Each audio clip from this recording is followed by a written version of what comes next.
Hey brothers and sisters. So today I'm choosing to talk about prioritizing our karmic debt over financial debt. I want us to really deeply embody and understand that while money is the currency we have chosen on the planet, love is the currency of the universe.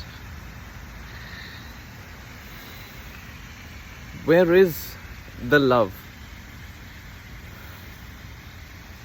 Is it in our feelings? Is it in our thoughts? Is it in our actions? Is it in the way we connect with each other? Is it in the systems and structures that we build? I would like to believe all of these are true. Yet today we have unthinkable, unspeakable, horrific acts against humanity being committed day in and day out. Not for merely a dozen or a few hundreds or scores of people, but literally the hundreds of thousands and millions across the planet, day in and day out, are facing some sort of crisis. And many a time, the crises around money or finance on the planet have very little, if at all, to do with our own ways of being, though that might contribute. But the systems of oppression, the structures of fear, shame, guilt, and obligation that we have created. I want us all to understand that the roots of systemic power, and when I say power, I'm talking about the power that goes deep into our past.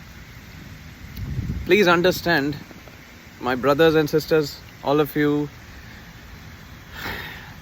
who have come onto this portal, that the roots of the modern corporation, right? We do our shopping at corporations, we work at corporations, we own maybe corporations, we interact with corporations, banks, insurance companies, departmental stores all the time, and all of them have their roots in some way or the other in the British East India Company, which started around 4 centuries ago, 1600s, if I'm not wrong. And the paradigm of that corporation, as most of us would be aware of, was based on not just fear and shame and guilting humanity, but deep, unspeakable, unthinkable, horrific acts of brutality and torture. Things that have not been seen before. And I would like us to see that the context is real, the pain is visceral on the planet, and as long as we keep focusing on the consequences and not on the cause, we will be actually running away from the problem instead of embracing the problem and moving towards a solution. I want us all to be able to sit with it. There might be what I like to call post-traumatic slave syndrome in many of the world's nations, where we are still facing the aftermaths of intergenerational inherited traumas. There might be medical traumas, tragic traumas, physical, emotional, sexual traumas, a lot that is being held in our bodies. So where is the love? I'm yet to see a single bird or a mammal literally die out of poverty or a lack of availability of something edible. But we have been very meticulous in planning and creating structures and systems around the world where it's very easy to feel unsafe, number one, and lack is not just a word in the dictionary, but it's a very visceral sensation, a feeling that the universe is not abundant as we see it, as we feel it, as we experience it day to day. When 97% of the world's fortunes are in the hands of, say, 3% of the population, it's way more skewed than what even famed Italian economist Vilfredo Pareto had communicated, or which Richard Koch had made famous through the 80-20 principle. The situation, the issue is real, and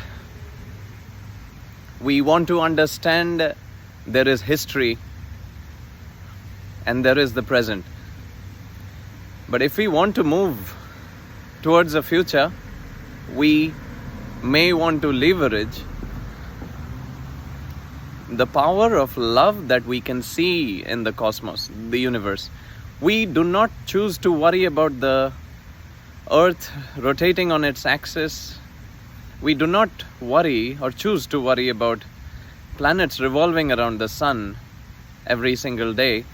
We again choose not to worry about the moon showing up today or tomorrow, and have never even probably regretted the sun, the moon, the planets, doing the same for millennia. So can we choose to stop second guessing ourselves and trust our truth, our feelings, our intuition, our inner tuition, and see if we can move forward from here?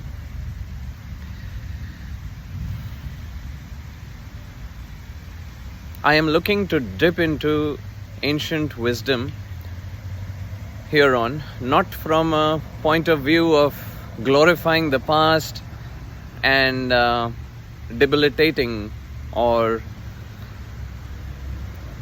denigrating where we are, but from a point of view of moving forward while leveraging ancient wisdom, traditions and truth and principles which we can leverage moving forward.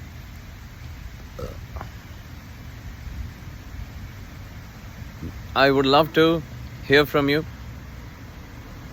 because this is something not just very close to my heart, but calls me at a very, very deep somatic / visceral level, day in and day out. So thank you, folks. Thank you very much.